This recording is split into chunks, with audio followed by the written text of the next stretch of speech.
안녕하세요. 아이스인비어의 아이비입니다. 오늘은 쌈욤역으로 와봤는데요. 지금이야 시아민이 아소기니 하는 거리가 많이 생겼지만 옛날에는 왕궁 근처인 이 주변이 중심지였다고 하더라고요. 그래서인지 지하철역에서부터 과거의 영광을 보여주는 사진이 많았는데요. 오늘 갈 곳은 그냥 식당입니다. 식당인데도 불구하고 표지판이 이렇게 있을 정도로 대략 100년 정도의 역사를 가지고 있는 식당인데요. 지금도 현지인들 사이에서는 굉장히 인기 있는 식당이다 보니 저도 좀 빨리 출발을 해서 도착을 했는데요. 아침 메뉴를 파는 식당이기도 하고요. 근데 이미 줄을 서 있더라고요. 이때가 아마 8시쯤이었던 것 같은데 아무리 아침 메뉴를 파는 식당이라고 해도 아침부터 이렇게 줄 서서 먹기는 쉽지 않을 텐데 참 신기하긴 합니다. 다행히 생각보다는 줄이 빨리 줄어들어서 일찍 입장을 할 수 있었는데요. 식당 내부는 오래된 것 같기는 하지만 그게 오히려 멋으로 다가오는 빈티지한 느낌입니다. 아무래도 100년 가까이 된 역사 덕분이겠죠. 메뉴입니다. 아침 식사 전용 식당답게 아침 메뉴로 꽉 채워져 있는데요. 저는 맨 위에 블랙버스트 플레이트랑 카야잼 토스트를 시켰어요. 그리고 반숙란도 시켰네요. 그리고 여기는 프렌치 토스트랑 버터 슈가 토스트도 유명하다니까 여러분들은 그것도 시켜주시면 좋을 것 같아요. 소스 종류는 간장, 칠리 소스, 케찹, 그리고 우스터 소스가 있었는데 기본적인 구성은 다 갖춰진 걸로 보이네요. 먼저 주문한 타이 밀크티가 나왔는데요. 보시는 것처럼 1933년부터 시작을 했어요. 그리고 따뜻한 차도 같이 나왔습니다.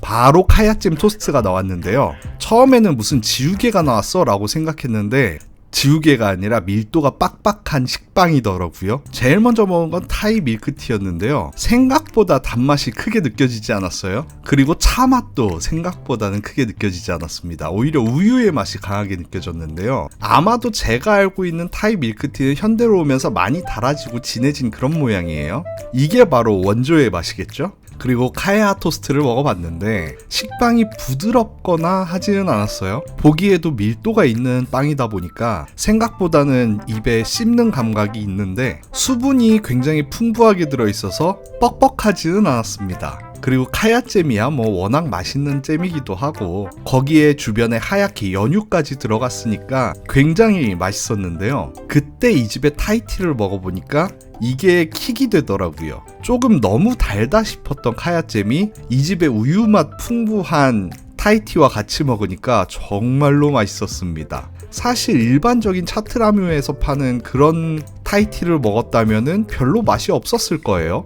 근데 오히려 약간은 밍밍한 그런 타이티를 먹으니까 이 토스트와 정말 잘 어울렸습니다. 너무 맛있었어요. 어쩜 이렇게 맛있는지 모를 정도로 정말로 맛있었습니다. 근데 문제는 양은 조금 많지는 않았어요. 생각보다 금방 없어지더라고요. 두 분이서 오셨을 경우에는 1인당 하나씩 시키는 걸 추천을 드려요. 똑같은 거 2개 말고 프렌치 토스트나 아니면 버터 슈가 토스트를 시키시면 되겠죠? 그리고 나왔습니다. 오늘의 하이라이트 블랙버스트 플레이트인데요. 저는 4가지 토핑을 전부 다 주문을 했기 때문에 소세지, 베이컨, 햄에 중국식 소세지까지 있는 모습입니다.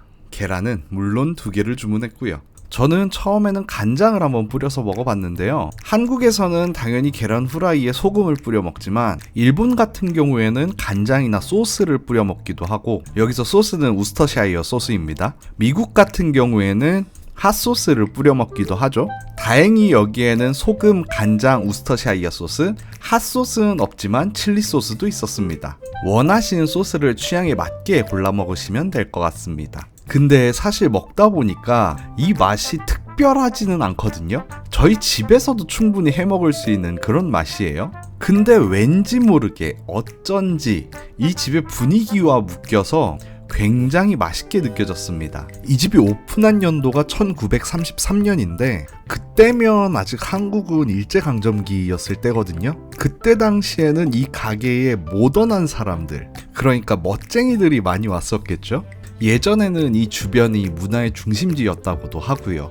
반숙 계란이 나왔네요. 이 반숙 계란은 다른 메뉴들과는 다르게 이 가게가 오픈하자마자 있었던 메뉴라고 해요. 왜냐하면 처음 오픈했을 당시에는 계란 후라이는 팔았지만 소세지나 햄은 팔지 않았었다고 하거든요. 물론 베이컨도요. 저는 간장이랑 후추 조금 쳐서 먹었는데 생각보다는 노른자가 꽤 익어 있었지만 그래도 굉장히 맛있게 먹을 수 있는 맛이었습니다. 반숙 계란 언제 먹어도 맛있잖아요. 계란 맛도 받겠다 다시 메인으로 돌아가서 먹으려고 하는데 주인 아저씨가 새로운 소스를 가져다 줬어요. 이거 뭐 봤을 때 별건 아니고 옆에 준비되어 있는 소스 케찹, 간장, 칠리 그리고 우스터샤이어 소스를 일정 비율로 섞은 소스인데 이 가게에 처음 온 것처럼 보이는 외국인이 보이면 저 말고도 여러 사람들한테 이 소스를 권해주더라고요. 아마 이 가게의 시그니처 소스겠죠? 어떻게 보면 굉장히 단순한 그저 있는 소스를 다 섞었을 뿐인 그런 단순한 소스인데 다른 가게에서는 사실 이렇게 먹지는 않잖아요. 이런 게 이 가게가 100년을 지나오면서 이 가게만의 특색으로 남았다고 생각하니까 뭔가 좀 더 특별하면서도 재밌게 느껴졌습니다. 뭐 생각보다 맛은 평범한 편이었지만요. 자, 그래서 이 집을 구독자분들에게 추천을 하려고 하니까 사실 방콕에 여행으로 오게 되면 호텔에서 숙박을 하잖아요. 그리고 호텔 숙박에는 조식이 딸려오고요. 여기 있는 메뉴 대부분이 그 호텔 조식 가면 그대로 먹을 수 있는 메뉴들이기는 합니다. 그래서 사실 추천드리기가 애매하긴 하지만 이 가게는 100년 동안 사랑을 받을 만한 그 나름의 맛과 분위기가 있거든요. 정말 별거 아닌 메뉴지만 편집하는 지금도 또 먹고 싶다고 생각될 정도로 뭐랄까 일상적인 맛있는 맛이었습니다. 이 가게에 대해서 할 말이 조금 더 있기는 한데 예를 들어서 이 가게 이름이 안락원이라는 이름이라든가 아니면 70년대 영화 배우들이 많이 왔다든가 이런 얘기가 더 있기는 한데 영상이 곧 끝납니다. 고프로로 촬영을 했는데 고프로가 오류가 나가지고 뒤에 영상이 다 날아갔어요. 여러분은 고프로 쓰지 마시길 바라면서 이만 마치겠습니다. 그럼 다음에 봐요. 개끼루스. Soon may the wellerman come to bring us sugar and tea and rum. One day when the tonguing is done, we'll take our leave and go.